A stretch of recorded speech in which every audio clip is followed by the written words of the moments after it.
Good morning students. ಈ ದಿನ 10ನೇ ತರಗತಿಯ ಪಠ್ಯವಾರು ಅಂಕಗಳನ್ನು ನಾವು ನೋಡ್ತಾ ಹೋಗೋಣ. ಹಾಗೆ ಯಾವ ರೀತಿ ಕ್ವಶನ್ಸನ್ನು ಕೇಳಲಾಗುತ್ತೆ ನಿಮ್ಮ ಎಕ್ಸಾಮ್ಗೆ ಅಂತ ನಾವಿಲ್ಲಿ ನೋಡ್ತಾ ಹೋದರೆ, ಪ್ರಥಮವಾಗಿ 2 ಅಂಕದ ಪ್ರಶ್ನೆಗಳನ್ನು ಇಲ್ಲಿ ನೋಡ್ತಾ ಹೋಗೋಣ. ಭಾರತಕ್ಕೆ ಯುರೋಪಿಯನ್ನರ ಆಗಮನದಲ್ಲಿ 2 ಅಂಕದ ಕ್ವಶನ್ಸನ್ನು ಕೇಳಲಾಗುತ್ತೆ. ಅದೇ ರೀತಿ ಬ್ರಿಟಿಷ್ ಆಳ್ವಿಕೆ ವಿಸ್ತರಣೆ, ಸ್ವತಂತ್ರೋತ್ತರ ಭಾರತ, 20ನೇ ಶತಮಾನದ ರಾಜಕೀಯ ಆಯಾಮ, ಭಾರತದ ವಿದೇಶಾಂಗ ನೀತಿ, ಅನ್ಯ ರಾಷ್ಟ್ರಗಳೊಂದಿಗೆ ಭಾರತದ ಸಂಬಂಧ, ಜಾಗತಿಕ ಸಮಸ್ಯೆಗಳು, ಭಾರತದ ಪಾತ್ರ, ಸಾಮಾಜಿಕ ಚಳುವಳಿಗಳು, ಭಾರತ ಮೇಲ್ಮೈ ಲಕ್ಷಣಗಳು, ಭಾರತದ ಮಣ್ಣುಗಳು, ಭಾರತ ಭೂ ಸಂಪನ್ಮೂಲಗಳು, ಅಭಿವೃದ್ಧಿ, ಗ್ರಾಮೀಣಾಭಿವೃದ್ಧಿ. ಇಷ್ಟು ಅಧ್ಯಾಯಗಳಲ್ಲಿ 2 ಅಂಕದ ಪ್ರಶ್ನೆಗಳನ್ನು ಕೇಳಲಾಗುತ್ತೆ. ಅದೇ ರೀತಿ 3 ಅಂಕದ ಪ್ರಶ್ನೆಗಳನ್ನು ಯಾವ ರೀತಿ ಕೇಳಲಾಗುತ್ತೆ, ಯಾವ ಲೆಸನ್ನಲ್ಲಿ ಕೇಳಲಾಗುತ್ತೆ ಅಂತ ನಾವು ನೋಡ್ತಾ ಹೋದರೆ, ಬ್ರಿಟಿಷ್ ಆಳ್ವಿಕೆಯ ಪರಿಣಾಮ ಅಂದರೆ ಇತಿಹಾಸದಲ್ಲಿ 2ನೇ ಚಾಪ್ಟ್ರು, ಭಾರತದಲ್ಲಿ ಬ್ರಿಟಿಷ್ ಆಳ್ವಿಕೆಯ ಪ್ರತಿರೋಧ, ಸಾಮಾಜಿಕ ಮತ್ತು ಧಾರ್ಮಿಕ ಸುಧಾರಣಾ ಚಳುವಳಿಗಳು, ಭಾರತ ಪ್ರಥಮ ಸ್ವತಂತ್ರ ಸಂಗ್ರಾಮ, ಭಾರತದ ಸಮಸ್ಯೆಗಳು ಮತ್ತು ಪರಿಹಾರೋಪಾಯಗಳು, ಭಾರತದ ವಿದೇಶಾಂಗ ನೀತಿ, ಸಾಮಾಜಿಕ ಸ್ತರ ವಿನ್ಯಾಸ, ದುಡಿಮೆ, ಭಾರತದ ಸಾಮಾಜಿಕ ಸಂಪರ್ಕ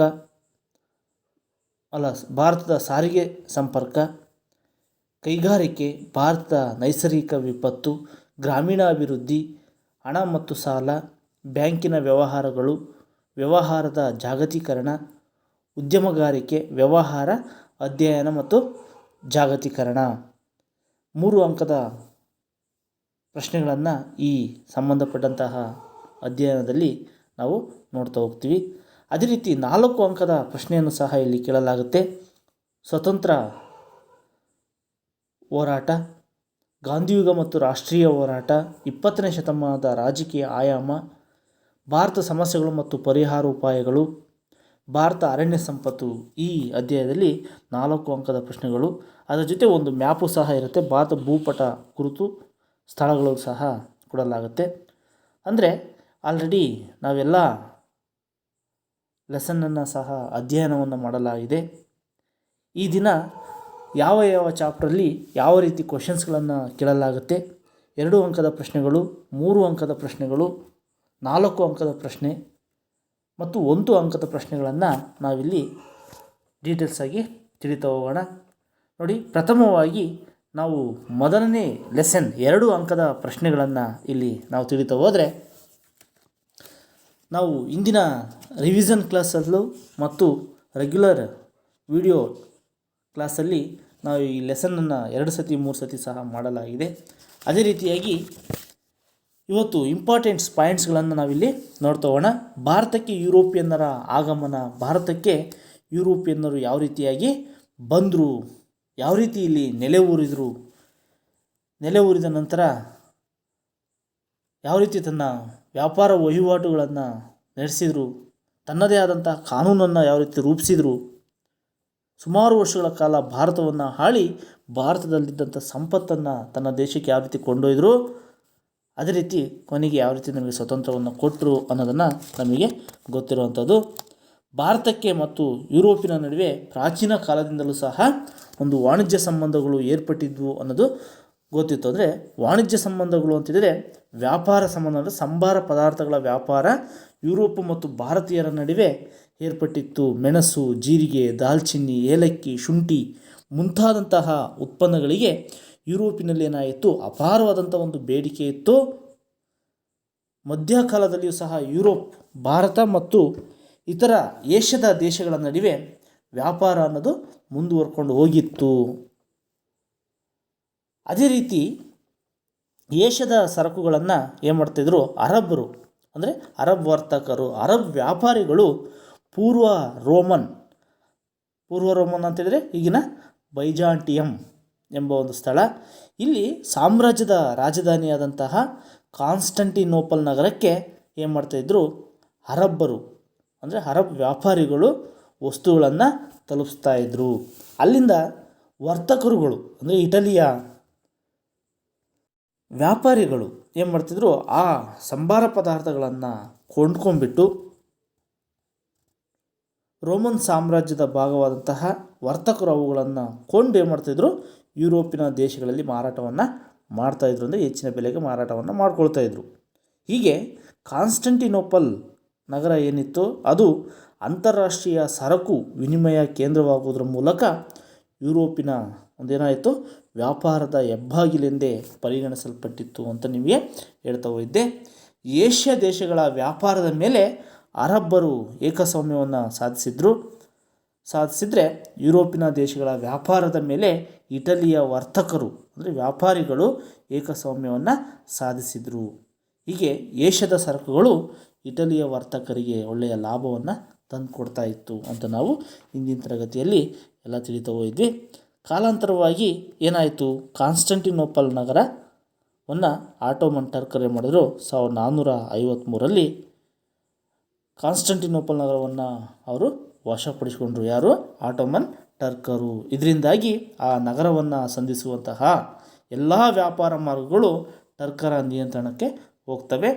ಅವರು ಹೆಚ್ಚಿನ ಒಂದು ತೆರಿಗೆಯನ್ನು ವಿಧಿಸೋದ್ರಿಂದ ಅಲ್ಲಿ ವ್ಯಾಪಾರಿಗಳಿಗೆ ಅದು ಲಾಭವನ್ನು ತಂದುಕೊಡೋದಿಲ್ಲ. ಹಾಗಾಗಿ ನಂತರ ದಿನಗಳಲ್ಲಿ ತನ್ನದೇ ಆದಂತಹ ರೀತಿಯಲ್ಲಿ ಅವರು ಜಲಮಾರ್ಗಗಳನ್ನು ಕಂಡುಹಿಡ್ಕೊಳ್ಳೋದ್ರ ಮೂಲಕ ಸಮುದ್ರದ ಮೂಲಕ ಪಲಾಯನವನ್ನು ಮಾಡಿ ಏನು ಮಾಡ್ತಾರೆ, ದೇಶ ವಿದೇಶಗಳನ್ನು ಕಂಡುಹಿಡ್ಕೊಂಡ್ಬಿಟ್ಟು ಆ ದೇಶದಲ್ಲಿ ಸಂಬಾರ ಪದಾರ್ಥಗಳನ್ನು ತೆಗೆದುಕೊಂಡು ತನ್ನ ದೇಶಕ್ಕೆ ಹೋಗಿ ಮಾರಾಟವನ್ನು ಮಾಡ್ತಾಯಿದ್ರು ಅನ್ನೋದು ಗೊತ್ತಿರುವಂಥದ್ದು. ಅವರು ಇದಕ್ಕೆ ಏನು ಮಾಡಿದ್ರು, ಸಾಹಸಿ ನಾವಿಕರನ್ನು ಪ್ರೋತ್ಸಾಹಿಸೋದ್ರ ಮೂಲಕ ಹೊಸ ವೈಜ್ಞಾನಿಕ ಆವಿಷ್ಕಾರಗಳಾದಂತಹ ದಿಕ್ಸೂಚಿ, ಅಸ್ಟ್ರಲೋಬ್, ಸಿಡಿಮದ್ದು ಮೊದಲಾದಂತಹ ನೆರವುಗಳನ್ನು ನೀಡುವುದರ ಮೂಲಕ ಅವ್ರನ್ನ ಹುರಿದುಂಬಿಸಿದರು. ನಂತರ ಭಾರತಕ್ಕೆ ಹೊಸ ಜಲಮಾರ್ಗವನ್ನು ಅವರು ಕಂಡುಕೊಂಡ್ರು. ನಂತರ ಬಂದು ಯುರೋಪಿನ ವ್ಯಾಪಾರಿ ಕಂಪನಿಗಳು ಸಹ ಸ್ಟಾರ್ಟ್ ಆದವು.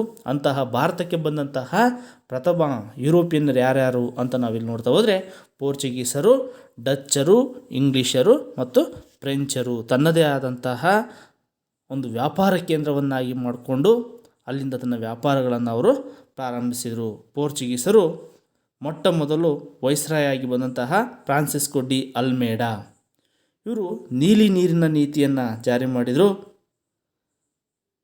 ಆಲ್ಫಾನ್ಸೋ ಡಿ ಅಲ್ಬುಕರ್ಕ್ ಬರ್ತಾರೆ. ಇವರು ಪೋರ್ಚುಗೀಸ್ ಸಾಮ್ರಾಜ್ಯದ ನಿಜವಾದಂಥ ಸ್ಥಾಪಕನೆಂದು ಪ್ರಸಿದ್ಧರಾಗ್ತಾರೆ. ಹೀಗೆ ನಂತರ ಡಚ್ಚರು ಬರ್ತಾರೆ. ಡಚ್ಚರು ಬಂದ್ಬಿಟ್ಟು ಈ ಡಚ್ಚರನ್ನು ಈಗಿನ ಹಾಲೆಂಡ್ ಅಥವಾ ನೆದರ್ಲ್ಯಾಂಡ್ ದೇಶದವರು ಅಂತ ಕರೆಯಲಾಗುತ್ತೆ. 1602ರಲ್ಲಿ ಯುನೈಟೆಡ್ ಈಸ್ಟ್ ಇಂಡಿಯಾ ಕಂಪನಿಯನ್ನು ಸ್ಥಾಪಿಸಿಕೊಂಡು ವ್ಯಾಪಾರವನ್ನು ಪ್ರಾರಂಭಿಸಿದರು.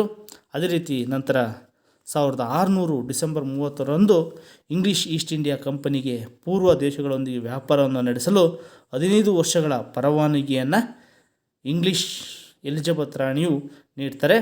ಹಾಗಾಗಿ ಇಂಗ್ಲೀಷರ ಆಗಮನವೂ ಸಹ ಆಯಿತು ಅಂತ ಹೇಳ್ಬೋದು. ನಂತರ ಫ್ರೆಂಚರು ಬರ್ತಾರೆ. ಫ್ರೆಂಚರೇ ಕೊನೆಯವರು ಮತ್ತು ಮೊದಲನೆಯವರು ಆಗಿರ್ತಾರೆ. ಹಾಗಾಗಿ ಬ್ರಿಟಿಷರ ಮತ್ತು ಫ್ರೆಂಚರ ನಡುವೆ ಪ್ರತಿಸ್ಪರ್ಧೆಗಳು ಭಾರತದಲ್ಲಿ ಪ್ರಾರಂಭ ಆಗ್ತವೆ. ಅವೇ ಕರ್ನಾಟಿಕ್ ಯುದ್ಧಗಳು. 3 ಕರ್ನಾಟಿಕ್ ಯುದ್ಧಗಳು ನಡೀತವೆ. ಇದಾದ ನಂತರ ಭಾರತದಲ್ಲಿ ಬ್ರಿಟಿಷ್ ಆಳ್ವಿಕೆ ಪ್ರಾರಂಭ ಆಗುತ್ತೆ. ಪ್ರಪ್ರಥಮವಾಗಿ ಈ ಕರ್ನಾಟಿಕ್ ಯುದ್ಧದ ಪರಿಣಾಮವಾಗಿ ಒಂದು ಪ್ಲಾಸಿ ಕದನ, ನಂತರ ಬಕ್ಸರ್ ಕದನಗಳು ನಡೀತವೆ. ಈ ಪ್ಲಾಸಿ ಕದನದಲ್ಲಿ ನಮಗೆ ಕೇಳಲಾಗುತ್ತೆ ಏನಪ್ಪ ಅಂತೇಳಿದರೆ, ಈ ಲೆಸನ್ನ ಸಂಬಂಧ 1 ಮಾರ್ಕ್ಸಿಗೆ ಯಾವ ರೀತಿ ಕೇಳ್ಬೋದು ಅಪ್ಪಿತಪ್ಪಿ ಕೇಳಿದರೆ ಅಂತೇಳಿದರೆ, ದಸ್ತಕ್ ಎಂದರೇನು ಅಂತ ಕೇಳ್ಬೋದು. ದಸ್ತಕ್ ಅಂತೇಳಿದರೆ ಯಾವುದೇ ತೆರಿಗೆ ಇಲ್ಲದೆ ಸರಕುಗಳ ಆಮದು ಮತ್ತು ರಫ್ತು ಮಾಡಲು ಹಾಗೂ ಸರಕುಗಳ ಸಾಗಣೆ ಮಾಡಲು ಬೇಕಾಗುವಂಥ ಪರವಾನಗಿ ಪತ್ರ. ಇದು ಮುಂದೆ ಈ ಪರವಾನಗಿ ಪತ್ರದಿಂದ ಏನಾಗುತ್ತೆ, 2 ಮಹತ್ತರವಾದಂತಹ ಕದನಗಳು ನಡೀತವೆ. ಅವೇ ಯಾವುವು? ಪ್ಲಾಸಿ ಕದನ ಮತ್ತು ಬಕ್ಸರ್ ಕದನ. ಹಾಗಾಗಿ ಪ್ಲಾಸಿ ಕದನ ನಡೀಲಿಕ್ಕೆ ಕಾರಣ ಏನಪ್ಪ ಅಂತ ನೋಡಿದರೆ ದಸ್ತಕ್ಗಳ ದುರುಪಯೋಗ. ದಸ್ತಕ್ ಅಂದರೆ ನಾವು ತಿಳ್ಕೊಂಡ್ವಿ, ಯಾವುದೇ ತೆರಿಗೆ ಇಲ್ಲದೆ ಸರಕುಗಳ ಆಮದು ಮತ್ತು ರಫ್ತು ಮಾಡಲು ಹಾಗೂ ಸರಕುಗಳ ಸಾಗಣೆ ಮಾಡಲು ಬೇಕಾದಂಥ ಪರವಾನಗಿ ಪತ್ರ ಅಂತ ನಿಮ್ಗೆ ಹೇಳ್ತಾ ಹೋದೆ. ನಂತರ ಅನುಮತಿ ಇಲ್ಲದೆ ಏನು ಮಾಡ್ತಾರೆ, ಫ್ರೆಂಚರು ಯಾವಾಗ ಬೇಕಾದರೂ ನಮ್ಮ ಮೇಲೆ ಅಟ್ಯಾಕನ್ನು ಮಾಡ್ಬೋದು ಅಂತೇಳ್ಬಿಟ್ಟು ಬ್ರಿಟಿಷರು ಆ ನವಾಬನ ಅನುಮತಿ ಪಡೆಯದೆ, ಸಿರಾಜ್ನ ಅನುಮತಿಯನ್ನು ಪಡೆದಲೇ ಏನು ಮಾಡ್ತಾರೆ, ಕೋಟೆಯ ದುರಸ್ತಿಯನ್ನು ಮಾಡಿಕೊಡ್ತಾರೆ. ಇದು ಸಹ ಒಂದು ಕಾರಣ. ಕಪ್ಪು ಕೋಣೆ ದುರಂತ ಎಂದರೇನು ಅಂತೇಳಿ ನಿಮಗೆ ಕೇಳರೂ ಸಹ ಕೇಳ್ಬೋದು. ಕಪ್ಪು ಕೋಣೆ ದುರಂತ ಅಂತೇಳಿದರೆ, ಸಿರಾಜನು ಫೋರ್ಟ್ ವಿಲಿಯಂ ಕೋಟೆಯನ್ನು ಸುಲಭವಾಗಿ ಗೆದ್ದು ಕೆಲವರನ್ನು ಏನು ಮಾಡ್ತಾನೆ, ಸೆರೆ ಹಿಡಿತಾನೆ. ಸೆರೆ ಹಿಡಿದಂಥ ಸೈನಿಕರನ್ನು ಸಿರಾಜ್ನು 146 ಬ್ರಿಟಿಷರನ್ನು ಚಿಕ್ಕ ಕೊಠಡಿಯೊಂದರಲ್ಲಿ, ಅಂದರೆ ಸೈನಿಕರನ್ನು ಚಿಕ್ಕ ಕೊಠಡಿಯೊಂದರಲ್ಲಿ ಬಂಧಿಸಿರ್ತಾನೆ. ಅವರಲ್ಲಿ 123 ಮಂದಿ ಏನಾಗ್ತಾರೆ, ಅಸುನೂಗ್ತಾರೆ. ಅಂದರೆ ಅಸುನೂಗೋದಂದರೆ ಮರಣವನ್ನು ಹೊಂದುತ್ತಾರೆ. ಇದನ್ನು ನಾವೆಂತ ಕರಿತೀವಿ ಅಂತೇಳಿದ್ರೆ ಕಪ್ಪು ಕೋಣೆ ದುರಂತ ಅಂತಲೂ ಸಹ ಇಲ್ಲಿ ಕರೆಯಲಾಗುತ್ತೆ. ಇದಾದ ನಂತರ ಬರುತ್ತೆ ಬಕ್ಸರ್ ಕದನ. ಇದಾದಂಥ ಬಕ್ಸರ್ ಕದನದ ಪರಿಣಾಮಗಳನ್ನು ನಾವಿಲ್ಲಿ ನೋಡ್ತಾ ಹೋಗ್ತೀವಿ. ಹಾಗಾಗಿ ಈ ರೀತಿ ಮೊದಲನೇ ಅಧ್ಯಯನವನ್ನು ನಾವಿಲ್ಲಿ ನೋಡ್ತಾ ಹೋಗ್ತೀವಿ. ಈ ಅಧ್ಯಯನದಲ್ಲಿ 2 ಅಂಕದ ಪ್ರಶ್ನೆಗಳನ್ನು ಯಾವ ರೀತಿಯಪ್ಪ ಕೇಳಲಾಗುತ್ತೆ ಅಂತ ನಾವಿಲ್ಲಿ ನೋಡ್ತಾ ಹೋದರೆ ನೋಡಿ, ಇಲ್ಲಿ ಪ್ರಥಮವಾಗಿ ಕಾನ್ಸ್ಟಂಟಿನೋಪಲ್ ನಗರವು ಯುರೋಪಿನ ವ್ಯಾಪಾರದ ಹೆಬ್ಬಾಗಿಲೆಂದೇ ಪರಿಗಣಿಸಲ್ಪಟ್ಟಿದೆ, ಇದನ್ನು ಸಮರ್ಥಿಸಿ ಅಂತೇಳಿ ಕೇಳ್ತಾರೆ. ಡೆಫಿನೆಟಾಗಿ ಕೇಳ್ತಾರೆ. ಕೇಳಿದರೆ ನೀವು ಬರೀಬೇಕು, ಏಷ್ಯಾದ ಸರಕುಗಳನ್ನು ಅರಬ್ ವರ್ತಕರು ಪೂರ್ವ ರೋಮನ್ ಸಾಮ್ರಾಜ್ಯದ ರಾಜಧಾನಿಯಾದಂತಹ ಬೈಜಾಂಟಿಯಂ ರಾಜಧಾನಿಯಾದ ಕಾನ್ಸ್ಟಂಟಿನೋಪಲ್ ನಗರಕ್ಕೆ ತಲುಪಿಸ್ತಾ ಇರ್ತಾರೆ. ಅಲ್ಲಿಂದ ಇಟಲಿಯ ವರ್ತಕರು ಅವುಗಳನ್ನು ಕೊಂಡುಬಿಟ್ಟು ಯುರೋಪಿನ ದೇಶದೊಳಗೆ ಹೆಚ್ಚಿನ ಬೆಲೆಗೆ ಅಥವಾ ಅವರು ಮಾರಾಟವನ್ನು ಮಾಡಿಕೊಳ್ತಾರೆ. ಇದರಿಂದಾಗಿ ಭಾರತದ ಸಂಬಾರ ಪದಾರ್ಥಗಳಿಗೆ ಯುರೋಪ್ನಲ್ಲಿ ಎಷ್ಟು ಬೇಡಿಕೆ ಇತ್ತು ಅನ್ನೋದು ನಮಗೆ ಇಲ್ಲಿ ಕಂಡು ಬರ್ತಾ ಇದೆ. ಅದೇ ರೀತಿಯಾಗಿ 2ನೇ ಕ್ವೆಶನ್ಸು ನಿಮಗೆ ಕನ್ಫ್ಯೂಸ್ ಆಗಬಾರ್ದು. ನೋಡಿ, ಇಲ್ಲಿ ಕಾನ್ಸ್ಟಂಟಿನೋಪಲ್ ನಗರವು ಯುರೋಪಿನ ವ್ಯಾಪಾರದ ಹೆಬ್ಬಾಗಿಲೆಂದೇ ಪರಿಗಣಿಸಲ್ಪಟ್ಟಿದೆ, ಸಮರ್ಥಿಸಿ ಅಂತ ಕೇಳ್ತಾರೆ. ಈ ರೀತಿ ಬರೀಬೇಕಾಗತ್ತೆ. ಭಾರತಕ್ಕೆ ಹೊಸ ಜಲಮಾರ್ಗ ಕಂಡುಹಿಡಿಯಲು ಕಾರಣವಾದಂಥ ಅಂಶಗಳನ್ನು ಚರ್ಚಿಸಿರಿ. ಅಂದರೆ ಇಲ್ಲಿ ಅಂಶಗಳನ್ನು ಚರ್ಚಿಸಿರಿ ಅಂತ ಕೇಳ್ತಾರೆ. ಭಾರತಕ್ಕೆ ಹೊಸ ಜಲಮಾರ್ಗವನ್ನು ಕಂಡುಹಿಡಿಯಲು ಕಾರಣವಾದಂಥ ಅಂಶಗಳನ್ನು ಚರ್ಚಿಸಿ ಅಂತ ಎಲ್ಲರೂ ಕೇಳ್ಬೋದು. ಮಧ್ಯಕಾಲೀನ ಭಾರತ ಮತ್ತು ಯುರೋಪಿನ ನಡುವೆ ವ್ಯಾಪಾರ ಹೇಗೆ ನಡೀತಾ ಇತ್ತು ಅಂತಲಾದರೂ ಕೇಳ್ಬೋದು. ಭಾರತಕ್ಕೆ ವ್ಯಾಪಾರಕ್ಕಾಗಿ ಬಂದ ಯುರೋಪಿಯನ್ನರನ್ನು ಪಟ್ಟಿ ಮಾಡಿ ಅಂತಲಾದರೂ ಕೇಳ್ಬೋದು. ಈ ರೀತಿ ಕ್ವಶನ್ಸ್ಗಳನ್ನು ನಿಮಗೆ 2 ಅಂಕದ ಕ್ವಶನ್ಸ್ಗಳನ್ನು ಕೇಳಲಾಗುತ್ತೆ. ನಂತರ ಭಾರತಕ್ಕೆ ಹೊಸ ಜಲಮಾರ್ಗ ಕಂಡುಹಿಡಿಯಲು ಕಾರಣವಾದಂಥ ಅಂಶಗಳನ್ನು ಚರ್ಚಿಸಿ ಅಂತೇಳಿ ಡೆಫಿನೆಟಾಗಿ ಈ ರೀತಿ 2ರಲ್ಲಿ ಕ್ವಶನ್ಸನ್ನು ಕೇಳಿದ್ರು ಸಹ ಕೇಳ್ಬೋದು. ಅಂದರೆ 2ನೇ ಕ್ವಶನ್ಸು ವೆರಿ ಇಂಪಾರ್ಟೆಂಟ್ ಕ್ವಶನ್ಸ್ ಅಂತಲೂ ಸಹ ಇಲ್ಲಿ ಹೇಳ್ಬೋದು. ಇದು ಇಟಲಿಯ ವರ್ತಕರು ಅಂತೇಳಿದರೆ ವ್ಯಾಪಾರಿಗಳು ಏಕಸ್ವಾಮ್ಯವನ್ನು ಮುರಿಯಲು ಸ್ಪೇನ್, ಪೋರ್ಚುಗಲ್ ಮೊದಲಾದಂತಹ ಯುರೋಪಿನ ದೇಶಗಳ ರಾಜರು ಏನು ಮಾಡ್ತಾರೆ, ಹೊಸ ಸಮುದ್ರ ಮಾರ್ಗಗಳನ್ನು ಹುಡುಕಲಿಕ್ಕೆ ಪ್ರಾರಂಭಿಸ್ತಾರೆ. ಅಂದರೆ ಹುಡುಕಲಿಕ್ಕೆ ಸಾಹಸಿ ನಾವಿಕರನ್ನು ಪ್ರೋತ್ಸಾಹಿಸ್ತಾರೆ. ಅಂದರೆ ಸಾಹಸಿ ನಾಯಕರಿಗೆ ಬೇಕಾದಂಥ ಎಲ್ಲ ಸವಲತ್ತುಗಳನ್ನು ಒದಗಿಸೋದ್ರ ಮೂಲಕ ಅವರನ್ನ ಹುರಿದುಂಬಿಸ್ತಾರೆ. ಹೀಗೆ ಹೊಸ ಆವಿಷ್ಕಾರಗಳಾದಂತಹ ದಿಕ್ಸೂಚಿ, ನಕ್ಷತ್ರ ಉನ್ನತಿ ಮಾಪನ, ಸಿಡಿಮದ್ದು ಮೊದಲಾದಂತಹ ನೆರವನ್ನು ಆ ರಾಜರುಗಳು ಪ್ರಭಾವಿ ನಾವಿಕರಿಗೆ ಒದಗಿಸ್ತಾರೆ. ಅಲ್ಲಿಂದ ಅವರು ಜಲಮಾರ್ಗಗಳನ್ನು ಕಂಡುಹಿಡ್ಕೊಂಡು ದೇಶ ವಿದೇಶಗಳಿಗೆ ತನ್ನ ಪ್ರಯಾಣವನ್ನು ಬೆಳೆಸ್ತಾರೆ. ನಂತರ 2 ಮಾತ್ರವಾದಂತಹ ಕದನಗಳು ಯಾವಪ್ಪ ಅಂತಂದರೆ ಪ್ಲಾಸಿ ಮತ್ತು ಬಕ್ಸರ್ ಕದನ. ಪ್ಲಾಸಿ ಕದನಕ್ಕೆ ಕಾರಣಗಳನ್ನು ತಿಳಿಸಿ ಅಂದರೆ ನಿಮಗೆ ಹೇಳ್ತಾ ಹೋದೆ. ದಸ್ತಕಗಳ ದುರುಪಯೋಗ, ಅನುಮತಿ ಇಲ್ಲದೆ ಕೋಟೆಯ ದುರಸ್ತಿ, ಕಪ್ಪು ಕೋಣೆಯ ದುರಂತ ಇವು ಪ್ರಮುಖ ಕಾರಣಗಳು. ಪ್ಲಾಸಿ ಕದನ ನಡೆದ ನಂತರ ಪ್ಲಾಸಿ ಕದನದ ಪರಿಣಾಮ ಏನಾಯಿತು ಅಂತ ನಾವಿಲ್ಲಿ ನೋಡ್ತಾ ಹೋದರೆ, ಭಾರತೀಯರಲ್ಲಿದ್ದಂತಹ ಅನೈಕ್ಯತೆ, ಅಸಂಘಟನೆ ಮತ್ತು ಆ ಕಾಲದಲ್ಲಿ ಇದ್ದಂತಹ ವ್ಯಾಪಾರಿ ವರ್ಗದವರ ಲೋಭಿತನ ಪ್ರದರ್ಶಿಸುತ್ತೆ. ಅಂದರೆ ಅಲ್ಲಿದ್ದಂತಹ ಅನೈಕ್ಯತೆ, ಅನಕ್ಷರತೆ, ಅಸಂಘಟನೆ, ಒಂದು ಸಂಘಟನೆಯ ಮನೋಭಾವ ಇರಲಿಲ್ಲ. ಹಾಗಾಗಿ ಆ ಕಾಲದಲ್ಲಿದ್ದಂತಹ ವ್ಯಾಪಾರ ವರ್ಗದವರ ಲೋಭಿತನವನ್ನು ಇಲ್ಲಿ ಪ್ರದರ್ಶಿಸೋದಾದರೆ ಅವರಲ್ಲಿದ್ದಂತಹ ಅಸಹಾಯಕತೆಯನ್ನು ಇಲ್ಲಿ ಪ್ರದರ್ಶಿಸ್ತಾ ಹೋಗುತ್ತೆ. ನಂತರ 2ನೇದು ಮಿರ್ಜಾಫರ್ ಬಂಗಾಳದ ನವಾಬನಾಗ್ತಾನೆ. ಕಂಪನಿಯು ಬಂಗಾಳ ಪ್ರಾಂತ್ಯದಲ್ಲಿ ವ್ಯಾಪಾರ ನಡೆಸಲಿಕ್ಕೆ ಅನಿರ್ಬಂಧಿತ ಹಕ್ಕನ್ನು ಪಡೆಯುತ್ತೆ.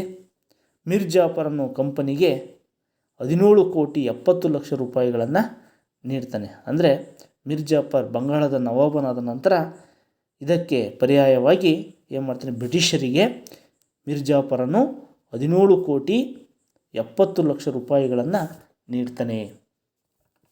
ಇದಾದ ನಂತರ ಇನ್ನೊಂದು ಕದನ ಬಕ್ಸರ್ ಕದನ.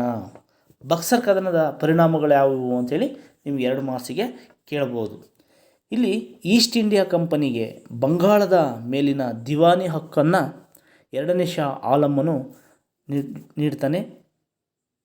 ಶಾ ಆಲಂ ವಾರ್ಷಿಕ 26 ಲಕ್ಷ ರೂಪಾಯಿ ಪಡೆದು ಬಂಗಾಳದ ಮೇಲಿನ ತನ್ನ ಹಕ್ಕನ್ನು ಬಿಟ್ಕೊಡ್ಬೇಕಾಗುತ್ತೆ. ಯುದ್ಧ ನಷ್ಟ ಪರಿಹಾರವಾಗಿ 50 ಲಕ್ಷ ರೂಪಾಯಿಗಳನ್ನು ಬ್ರಿಟಿಷರಿಗೆ ಕೊಡಬೇಕಾಗತ್ತೆ. ಮಿರ್ಜಾಫರ್ ಮರಣ ಹೊಂದಿದ್ದರಿಂದ ಅವನ ಮಗನಿಗೆ ವಿಶ್ರಾಂತಿ ವೇತನವನ್ನು ನೀಡಿ ಬಂಗಾಳದ ಪೂರ್ಣ ಆಡಳಿತವನ್ನು ಕಂಪನಿಯು ನಿರ್ವಹಿಸತೊಡಗಿತು ಅಂತಲೂ ಸಹ ನಾವಿಲ್ಲಿ ಹೇಳ್ತಾ ಹೋಗ್ಬೋದು. ಅದೇ ರೀತಿಯಾಗಿ ಇನ್ನೊಂದು ಕ್ವಶನ್ಸನ್ನು ಸಹ ಇಲ್ಲಿ ನಿಮಗೆ ಕೇಳಲಾಗುತ್ತೆ. ದ್ವಿಪ್ರಭುತ್ವ ಅಂದರೆ ಏನು, ಅದನ್ನು ಯಾರು ಜಾರಿ ತಂದರು ಅನ್ನೋದನ್ನು ಬಕ್ಸರ್ ಕದನ ಆದ ನಂತರ ನಿಮಗಿಲ್ಲಿ 2 ಮಾರ್ಕ್ಸಿಗೆ ಇದನ್ನು ಸಹ ಇಲ್ಲಿ ಕೇಳಲಾಗುತ್ತೆ. ದಿವಾನಿ ಹಕ್ಕು ಅಂತೇಳಿದರೆ ಭೂ ಕಂದಾಯ ವಸೂಲಿ ಮಾಡುವ ಹಕ್ಕು ಅಂತೇಳಿ ಸಹ ಇಲ್ಲಿ ಕರೆಯಲಾಗುತ್ತೆ. ಅಂತಿಮವಾಗಿ ಬಕ್ಸರ್ ಕದನವು ಬ್ರಿಟಿಷರು ಬಂಗಾಳ, ಬಿಹಾರ ಮತ್ತು ಒರಿಸ್ಸಾದ ನಿಜವಾದಂತಹ ಒಡೆಯರೆಂದು ದೃಢೀಕರಿಸಿಕೊಳ್ತಾರೆ ಹಾಗೂ ಹೌದು ಕೂಡ ಅವರ ಅಧೀನದಲ್ಲಿ ಉಳಿಯುವಂತಾಗುತ್ತೆ. 1765ರಲ್ಲಿ ರಾಬರ್ಟ್ ಕ್ಲೈವ್ನು ಏನು ಮಾಡ್ತಾನೆ, ಬಂಗಾಳದಲ್ಲಿ ದ್ವಿಪ್ರಭುತ್ವ ಪದ್ಧತಿಯನ್ನು ಜಾರಿಗೆ ತರ್ತಾನೆ. ಈ ಪದ್ಧತಿಯಂತೆ ಬ್ರಿಟಿಷರು ಭೂ ಕಂದಾಯ ವಸೂಲಿ ಮಾಡುವ ಹಕ್ಕನ್ನು ಹೊಂದಿದರೆ ನವಾಬನು ಆಡಳಿತ, ನ್ಯಾಯ ಮೊದಲಾದಂತಹ ಆಡಳಿತಾತ್ಮಕ ಕಾರ್ಯಗಳನ್ನು ನಿರ್ವಹಿಸ್ತಾ ಇರ್ತಾನೆ. ಹೀಗೆ ಬ್ರಿಟಿಷರು ತಮ್ಮ ವಾಣಿಜ್ಯ ಹಿತಾಸಕ್ತಿಗಳನ್ನು ಕಾಪಾಡಿಕೊಳ್ಳುವ ಸಲುವಾಗಿ ಭಾರತದಲ್ಲಿ ರಾಜಕೀಯ ಪರಮಾಧಿಕಾರವನ್ನು ಸ್ಥಾಪಿಸಿದರು ಅಂತಲೂ ಸಹ ಹೇಳ್ಬೋದು. ಇದನ್ನೇ ನಾವೇ ಅಂತ ಕರಿತೀವಿ, ದ್ವಿಪ್ರಭುತ್ವ ಅಂತಲೂ ಸಹ ಇಲ್ಲಿ ಕರೆಯಲಾಗುತ್ತೆ. ಇನ್ನೊಂದು ಕ್ವಶನ್ಸನ್ನು ಸಹ ಇಲ್ಲಿ ಕೇಳಲಾಗುತ್ತೆ. ಕರ್ನಾಟಿಕ್ ಯುದ್ಧಗಳು ಬ್ರಿಟಿಷರು ಭಾರತದಲ್ಲಿ ಭದ್ರವಾಗಿ ನೆಲೆಯೂರಲು ನೆಲೆಯೂರಲಿಕ್ಕೆ ಕಾರಣವಾದು ಸಮರ್ಥಿಸಿ ಅಂತ ಕೇಳ್ತಾನೆ. ಈ ಕರ್ನಾಟಕ ಯುದ್ಧಗಳನ್ನು ನಿಮಗೆ ಇದಕ್ಕೆ ಸಿಲೆಬಸ್ ಇಲ್ಲ, ಆದರೆ ಈ ರೀತಿ ಅವರು ಕೇಳ್ಬೋದು 2 ಮಾರ್ಕ್ಸಿಗೆ. ಕೇಳೂ ಸಹ ನೀವು ಬರೀಬೇಕಾಗತ್ತೆ. ಕರ್ನಾಟಕ ಯುದ್ಧಗಳು ಬ್ರಿಟಿಷರು ಭಾರತದಲ್ಲಿ ಭದ್ರವಾಗಿ ನೆಲೆಯೂರಲಿಕ್ಕೆ ಕಾರಣವಾಯಿತು ಅದನ್ನು ಸಮರ್ಥಿಸಿ ಅಂತೇಳಿ ಕೇಳ್ಬೋದು. ಬ್ರಿಟಿಷರು ಮತ್ತು ಫ್ರೆಂಚರ ನಡುವೆ ನಡೆದಂತಹ ಒಂದು ಹೋರಾಟ. ಬ್ರಿಟಿಷರು ಅವಾಗ ಫ್ರೆಂಚರು ಏನು ಮಾಡ್ತಾರೆ, ಬ್ರಿಟಿಷರಿಂದ ಸೋಲನ್ನು ಅನುಭವಿಸಿ ಮೂಲೆ ಗುಂಪಾಗ್ಬಿಡ್ತಾರೆ. ಅವರು ವ್ಯಾಪಾರಗಳಿಗೆ ಮಾತ್ರ ಸೀಮಿತರಾಗ್ತಾರೆ ಅನ್ನೋದನ್ನು ಮರೆಯಬಾರದು. ಹೀಗೆ ಬ್ರಿಟಿಷರು ಮತ್ತು ಫ್ರೆಂಚರನ್ನು ಸೋಲಿಸ್ತಾರೆ. ಆರ್ಕಾಟ್ ಮತ್ತು ಹೈದರಾಬಾದ್ ಪ್ರಾಂತ್ಯಗಳಲ್ಲಿ ಬ್ರಿಟಿಷರ ಪ್ರಾಬಲ್ಯ ಹೆಚ್ಚಾಗುತ್ತೆ. ಬ್ರಿಟಿಷರ ಪ್ರಬಲ ಸ್ಪರ್ಧಿಗಳಾದಂತಹ ಫ್ರೆಂಚರನ್ನು ಸೋಲಿಸಿದ್ದರಿಂದ ಅವರ ಆಡಳಿತಕ್ಕೆ ಭದ್ರ ಬುನಾದಿಯನ್ನು ಹಾಕಿದರು ಅಂತಲೂ ಸಹ ಇಲ್ಲಿ ನಾವು ನೋಡ್ತಾ ಹೋಗ್ಬೋದು. ಈ ರೀತಿ ಮೊದಲನೇ ಚಾಪ್ಟ್ರಲ್ಲಿ 2 ಅಂಕದ ಕ್ವಶನ್ಸ್ಗಳನ್ನು ನಿಮಗೆ ಕೇಳಲಾಗುತ್ತೆ. ನಂತರ ನಾವು ನೋಡ್ತಾ ಹೋದರೆ 2ನೇ ಅಧ್ಯಾಯ, ಇದರಲ್ಲೂ ಸಹ ನಿಮಗೆ 2 ಅಂಕದ ಪ್ರಶ್ನೆಗಳನ್ನು ಕೇಳಲಾಗುತ್ತೆ. ಯಾವ ರೀತಿಯಪ್ಪ ಕೇಳ್ತಾರೆ ನಿಮಗೆ ಗೊತ್ತು. ಭಾರತಕ್ಕೆ ಬಂದಂತಹ ಯುರೋಪಿಯನ್ನರು ಯಾವ ರೀತಿಯಾಗಿ ಅವರು ಫ್ರೆಂಚರನ್ನು ಮೂಲೆ ಗುಂಪನ್ನಾಗಿ ಮಾಡಿಬಿಟ್ಟು ನಂತರ ಯಾವ ರೀತಿ ತನ್ನ ಅಧಿಕಾರವನ್ನು ಅವರು ನಡೆಸಿದರು, ಯಾವ ರೀತಿ ತನ್ನ ನೆಲೆ ಊರಿದ್ರು ಭಾರತದಲ್ಲಿ ಅನ್ನೋದನ್ನು ನಿಮಗೆ ನಾನು ತಿಳಿಸ್ತಾ ಹೋಗಿದ್ದೆ. ಅದೇ ರೀತಿಯಾಗಿ ಬ್ರಿಟಿಷ್ ಆಳ್ವಿಕೆಯ ವಿಸ್ತರಣೆ ಯಾವ ರೀತಿ ಆಯಿತು ಅಂತ ನಾವಿಲ್ಲಿ ನೋಡ್ತಾ ಹೋದರೆ, ಬ್ರಿಟಿಷರು ಕರ್ನಾಟಿಕ್ ಯುದ್ಧಗಳ ಮೂಲಕ ಭಾರತದಲ್ಲಿ ಏನು ಮಾಡ್ತಾರೆ, ಯಾವುದೇ ಯುರೋಪ್ ದೇಶಗಳು ತಮ್ಮ ಎದುರಾಳಿಗಳಾಗಿ ನಿಲ್ಲದಂತೆ ಅವರು ಪ್ರಥಮವಾಗಿ ಮಾಡಿಕೊಳ್ತಾರೆ.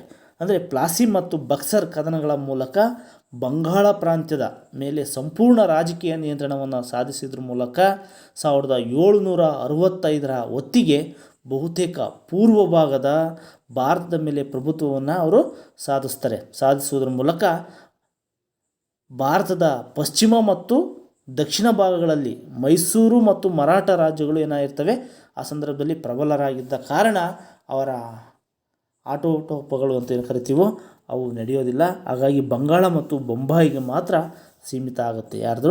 ಬ್ರಿಟಿಷರದು.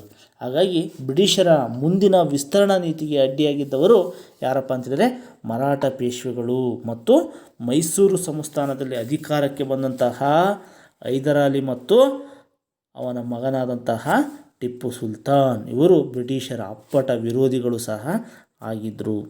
ಇವರ ನಂತರ ವಾಯುವ್ಯ ಭಾರತದಲ್ಲಿ ಸಿಖ್ಖರು ಪ್ರಬಲ ವಿರೋಧಿಗಳಾಗಿದ್ದರು.